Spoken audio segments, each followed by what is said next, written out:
So, is AI coming for your job? I mean, it's the question on basically everyone's mind, right? Today, we're going to cut through all the hype, all the fear, and just look at the hard data. We're going to explore the pretty surprising economic shifts that are already happening, and more importantly, what they actually mean for your future. Let's get right into it. At the end of the day, it all boils down to this one simple question. Is AI a job killer or a job creator? The headlines, they swing wildly.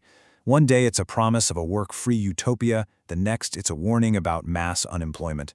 But as you're about to see, the reality is, well, it's a lot more complicated and frankly, way more interesting.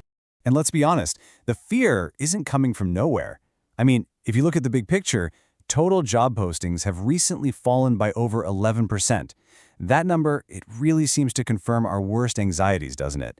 That this whole AI revolution means fewer jobs for everyone.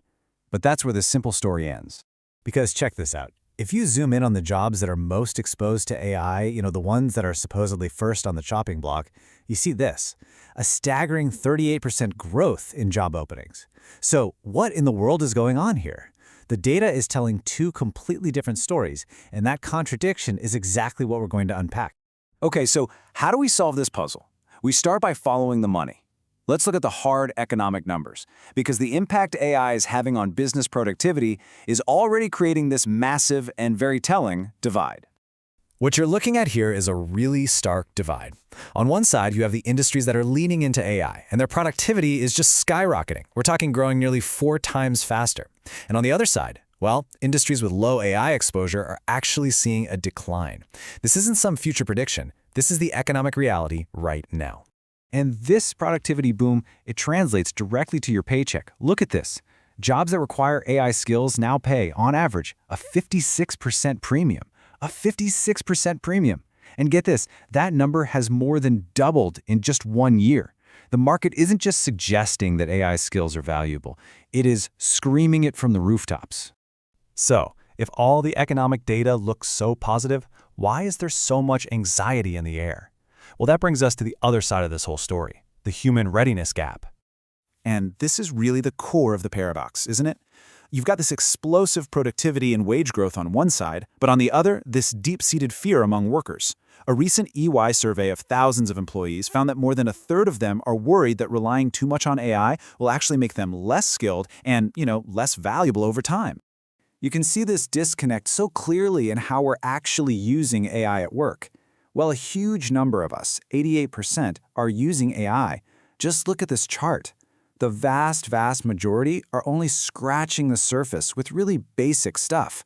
A tiny 5% are using it to truly transform how they work.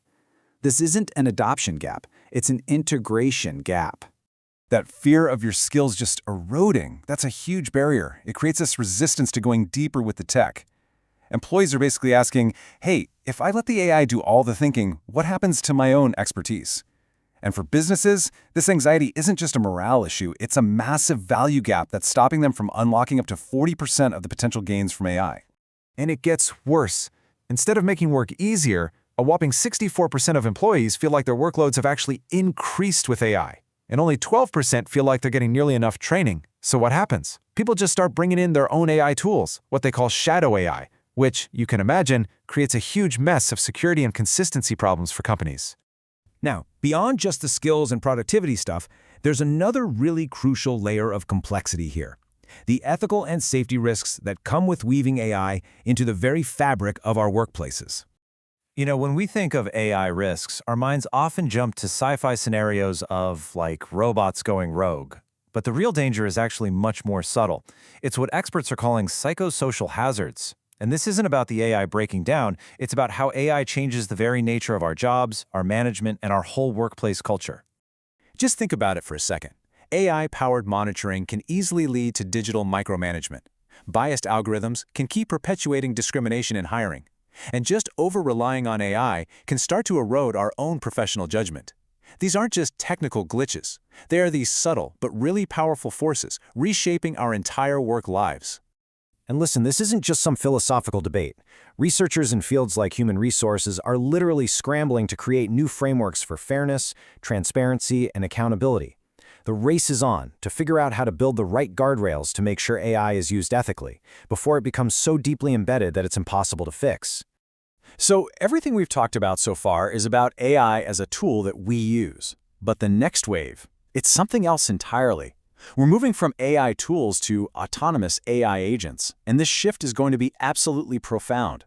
This quote from a recent Goldman Sachs report is critical. I want you to just let it sink in.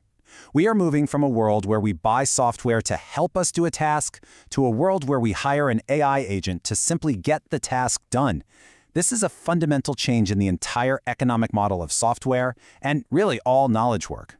Let's make this really concrete. The current model for, say, software as a service or SaaS is you pay a monthly fee for access to a tool, right? Like a CRM or a design program.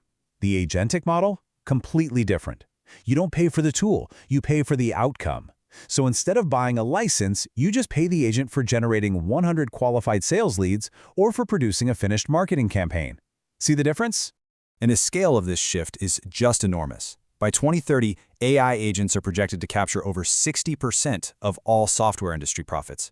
This isn't a new product feature we're talking about. This is a massive wealth transfer that's going to reshape the entire tech landscape. So with all this change, the productivity boom, the human anxiety, the rise of these autonomous agents, how do we actually navigate this new world?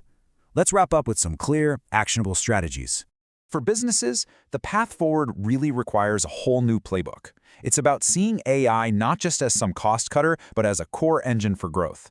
It means upskilling your workforce so they can actually leverage these incredibly powerful new tools. And maybe most importantly, it's about building trust through transparency.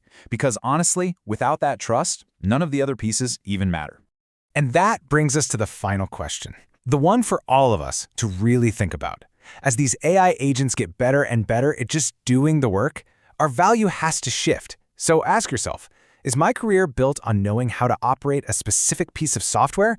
Or is it built on my ability to deliver a strategic outcome, to orchestrate all the tools, and to provide the human judgment that an AI can't? That distinction right there might just be the most important career question of the next decade.